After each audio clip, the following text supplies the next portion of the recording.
Sydney आतंकी हमला, गोलियों की बौछार, लोगों की चीखें। बॉन्डी बीच पर हुए अटैक को देखकर पूरे इजराइल में कोहराम मचा हुआ है। सिडनी अटैक को देखकर पूरी दुनिया हैरान है।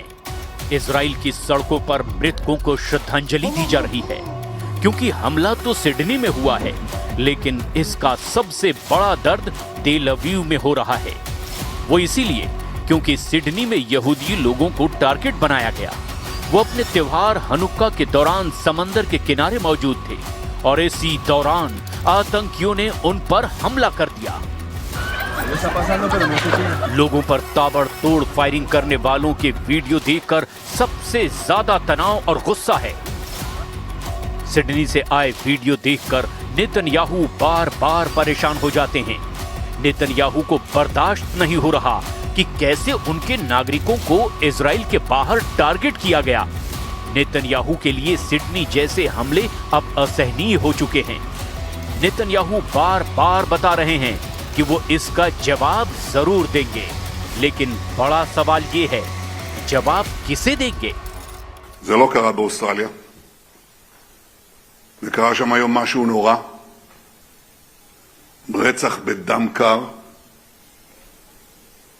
מספר נרצחים לצערי עולה מרגע לרגע. ראינו את הרוע בשפלותו, וראינו גם גבורה יהודית בשיאה. बड़ी खबर यह है कि इजराइल ने सिडनी अटैक का ठीकरा ईरान पर फोड़ने का फैसला किया है। इजराइल की मीडिया में ईरान के एंगल से जांच की बात कही जा रही है। इजराइल की इंटेलिजेंस का दावा है कि तेहरान की तरफ से विदेशों में रहने वाले यहूदियों को टारगेट किया जा रहा है। हमले के लिए हथियार सप्लाई किए जा रहे हैं और सोशल मीडिया के जरिए हमलों के लिए भड़काया जा रहा है। यानी नेतन्याहू अपने सबसे बड़े दुश्मन ईरान को सिडनी आतंकी हमले के लिए जिम्मेदार बताकर कुछ बहुत बड़ा करने की तैयारी कर रहे हैं। सिडनी हमले को लेकर नेतन्याहू ने कहा है कि अब उन्हें पूरी दुनिया में कार्रवाई करनी होगी, क्योंकि अब दुश्मन सिर्फ इजराइल के अंदर नहीं बल्कि इजराइल के बाहर भी उसे टारगेट बना रहा है। אנחנו עומדים היום במערכה מול אנטישמיות עולמית, והדרך היחידה להילחם בה זה להוקיע אותה ולהילחם בה. אין דרך אחרת. זה מה שאנחנו עושים במדינת ישראל. इसमें कोई शक नहीं कि ईरान इजराइल का सबसे बड़ा दुश्मन है और उसने इजराइल को बार बार सबक सिखाने की वार्निंग दी है और उसके कमांडर रोज ऐसी चेतावनी नेतन्याहू के लिए जारी करते हैं। लेकिन सिडनी में हुए हमले को लेकर ईरान की तरफ से क्या कहा गया है, ये जरा गौर से समझिएगा। ईरान के विदेश मंत्रालय ने एक बयान जारी करके कहा कि ईरान सिडनी में हुए आतंकी हमले की निंदा करता है। आतंकवाद और लोगों की हत्या कहीं भी हो, ये पूरी तरह नामंजूर और निंदनीय है। यानी ईरान ने साफ साफ कह दिया कि उसे इस हमले में मारे गए लोगों से हमदर्दी है। लेकिन इजराइल में इसे ईरान की तरफ से बोला गया एक और झूठ बताया जा रहा है। यानी साफ है कि सिडनी टेरर अटैक अब इजराइल और ईरान के बीच में एक और बड़ी टक्कर की दस्तक दे रहा है। टक्कर यानी ऐसा युद्ध जिसमें लड़ाई ना इजराइल में लड़ी जाए ना ईरान के अंदर, बल्कि दोनों तरफ की इंटेलिजेंस एजेंसियां आपस में भिड़ें, खुफिया ऑपरेशन करें, जिसका सबसे ज्यादा दर्द इजराइल के प्रधानमंत्री बेंयामिन नेतन्याहू महसूस करें या फिर ईरान के सर्वोच्च नेता अली खामनेई। फिलहाल सिडनी हमले को लेकर पूरा ऑस्ट्रेलिया खौफ में डूबा हुआ है और वहां के प्रधानमंत्री कह रहे हैं कि ऐसे हमलों को रोकने के लिए वो कुछ भी कर गुजरने को तैयार हैं। We are stronger than the cowards who did this. And I want to conclude finally by saying that the government is prepared to take whatever action is necessary. Included in that is the need for tougher gun laws. बताया जा रहा है कि Sydney में आतंकी हमला करने वाले बाप बेटे की कार से आईएसआईएस का झंडा बरामद किया गया। यानी सिडनी टेरर अटैक के पीछे आईएसआईएस की विचारधारा।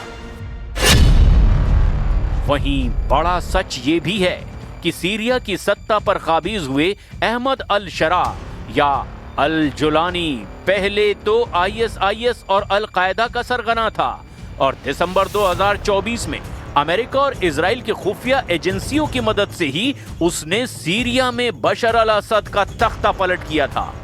जुलानी उसी आईएसआईएस का हिस्सा रहा जिसने इराक और सीरिया में लाखों लोगों को मौत के घाट उतारा और इसी आईएसआईएस से लड़ने वाले देशों में सबसे बड़ा नाम ईरान का था। ऐसे में सिडनी आतंकी हमले में ईरान का नाम लेना इजराइल की जल्दबाजी से ज्यादा एक नए युद्ध की बुनियाद तय करने की नीति कहा जा सकता है। इस आतंकी हमले की जांच में ऑस्ट्रेलिया अपना काम करेगा, लेकिन ईरान और इजराइल की टक्कर शुरू हो चुकी है। इस हमले में दुनिया में नए युद्ध का अनौपचारिक ऐलान कर दिया गया, जो एक नहीं बल्कि कई वॉर जोन में लड़ा जाएगा। सिडनी में जब इजरायली और यहूदी पर्यटकों पर ताबड़तोड़ फायरिंग शुरू हुई तो मान लिया गया कि यह बहुत ही बड़ा युद्ध भड़काने वाला हमला है और इस अटैक ने तय कर दिया कि इजराइल के खिलाफ युद्ध का नया बैटल ग्राउंड ऑस्ट्रेलिया बन चुका है या फिर ऑस्ट्रेलिया से इसकी शुरुआत हुई है। 7 अक्टूबर 2023 को इजराइल पर हमास के हमले के बाद अब 2 साल बाद 2025 में 14 दिसंबर के दिन ये यहूदी लोगों को टारगेट कर सबसे बड़ा हमला किया गया। कुल मिलाकर गाजा, लेबनान, यमन और ईरान पर हमले कर चुके नेतन्याहू के सामने अब एक और फ्लैश पॉइंट तैयार हो चुका है जिसका नाम है ऑस्ट्रेलिया।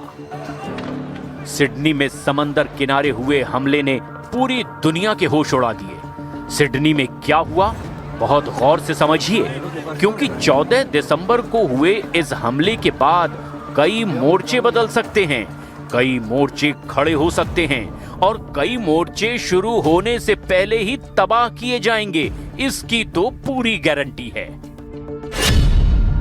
पूर्वी ऑस्ट्रेलिया में सिडनी में हमला होता है। 2 बंदूकधारी सिडनी के बॉन्डी बीच पर हनुक्का त्योहार मना रहे यहूदियों पर फायरिंग शुरू कर देते हैं और इस आतंकी हमले में 12 से ज्यादा लोगों की जान चली गई, 29 से ज्यादा लोग इसमें घायल हुए। अब सवाल ये कि ऑस्ट्रेलिया ही इजराइल और ईरान की टक्कर का फ्लैश पॉइंट क्यों बनता नजर आ रहा है। ईरान ने इस हमले की निंदा की है, जबकि इजराइल बार बार बोल रहा है कि ईरान ने ऐसे हालात पैदा किए जिससे दुनिया भर में यहूदियों को टारगेट बनाया जा सके। לפני כמה חודשים כתבתי מכתב לראש ממשלת אוסטרליה. אמרתי לו שהמדיניות שלהם, אני אקריא את זה באנגלית ואחר כך אני אתרגם, לגבי המדיניות שלהם, it pours fuel on the anti-Semitic fire. It encourages the Jew hatred now stalking your streets. Anti-Semitism is a cancer. It spreads when leaders stay silent and you must replace weakness with action. अगस्त 2025 में Australia के प्रधानमंत्री Anthony Albanese ने कहा था कि Iran कम से कम 2 हमलों का मास्टरमाइंड रहा है जिसमें यहूदियों को निशाना बनाया गया। इस दौरान 2 घटनाएं हुई थी, जिसमें एक सिडनी के एक रेस्टोरेंट पर हुआ हमला और दूसरा मेलबर्न के सिनेगॉग में आग लगाने की कोशिश। तब मामला इतना बढ़ा कि ऑस्ट्रेलिया ने तब ईरान के राजदूत को निष्कासित कर दिया था। तेहरान में ऑस्ट्रेलियाई दूतावास में काम भी बंद कर दिया गया था। ऑस्ट्रेलिया ने ईरान के रिवॉल्यूशनरी गार्ड्स को भी आतंकी ग्रुप घोषित करने की तैयारी की थी। यानी ईरान और ऑस्ट्रेलिया के बीच डिप्लोमेटिक गतिरोध इस कदर बढ़ा कि दोनों देशों के बीच टेंशन मीटर रिकॉर्ड तोड़ चुका था।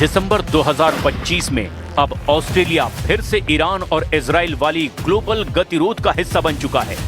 इजराइल में ईरान पर अंगुली उठाई जा रही है और ईरान इससे साफ इनकार कर रहा है। वहीं नेतन्याहू कह रहे हैं कि वो तो बदला लेकर रहेंगे और यही वजह है कि ईरान और इजराइल के बीच युद्ध वाले हालात में सिडनी आतंकी हमले ने तेजाब डालने का काम किया है।